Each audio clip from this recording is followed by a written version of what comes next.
Hi friends, నా పేరు రవి. ఇవాళ నేను ఆపరేషన్ వ్యాలంటైన్ మూవీ చూసానండి. ఫస్ట్ డైరెక్టర్ గారి గురించి మాట్లాడాలి. ఆయనది ఫస్ట్ మూవీ అయినా కూడా చాలా బాగా తీశారని చెప్పుకోవాలి. అది కూడా డిఫెన్స్ కి సంబంధించిన స్టోరీ. జనరల్ గా కొత్త వాళ్ళు love stories, action stories, horror stories ఇలా చేస్తూ ఉంటారు. కానీ ఈ డైరెక్టర్ మాత్రం ఫస్ట్ స్టెప్ ఒక డిఫెన్స్ సంబంధించిన స్టోరీ ఎంచుకున్నారు, మన ముందుకు తీసుకొచ్చారు. సో హ్యాట్స్ ఆఫ్ అని చెప్పుకోవాలి.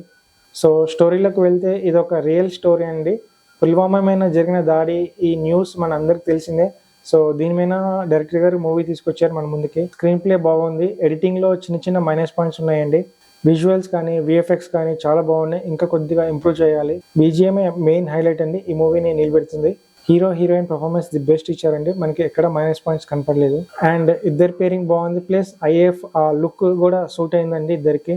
Varun Tej last movie success రాలేదండి, సో ఈ మూవీతో సక్సెస్ రావాలని అనుకుంటున్నా. హీరోయిన్ గారిది ఇది ఫస్ట్ తెలుగు మూవీ అండి, హిందీలో ఒక మూవీ చేశారు. సో డైరెక్టర్ గారు స్టోరీకి ఫుల్ జస్టిస్ ఇచ్చారు, కానీ ఎడిటింగ్ ఇంకా స్క్రీన్ ప్లే కొద్దిగా చూసుకోవాల్సిందే, అక్కడక్కడ మైనస్ పాయింట్స్ ఉన్నాయి. నేను ఈ మూవీ హిందీలో చూసానండి, లిప్ సింక్ సరిగా లేదు. సో ఈ మూవీ బడ్జెట్ చూసుకుంటే పెట్టిన అమౌంట్ వచ్చేస్తుందండి. నేను ఈ మూవీ 3 స్టార్స్ ఇస్తున్నానండి అవుట్ ఆఫ్ 5 స్టార్స్ లో. యాక్చువల్లీ నేను ఈ మూవీకి 2.7 స్టార్ రేటింగ్ ఇవ్వాలనుకున్నా, కానీ డైరెక్టర్ చేసిన హార్డ్ వర్క్ మనకి ఈ మూవీలో క్లియర్గా కనిపిస్తుందండి. సో మనం కొత్తగా వచ్చిన డైరెక్టర్స్ని ఎంకరేజ్ చేయాలి. నేను ఈ మూవీకి ఇచ్చిన రివ్యూ, స్టార్ రేటింగ్ ఎవరైనా హర్ట్ చేస్తే ఐఎమ్ వెరీ సారీ. ఒక 10 ఫ్రెండ్స్ కలిసి బిర్యానీ హోటల్కి వెళ్తే అది అందరికీ నచ్చాలని లేదు కదా, సేమ్ నేను ఇచ్చిన రివ్యూ, స్టార్ రేటింగ్ అంతే అండి. చాలామంది వీడియో చూస్తున్నారు కానీ లైక్, షేర్, సబ్స్క్రైబ్ చేయట్లేదు.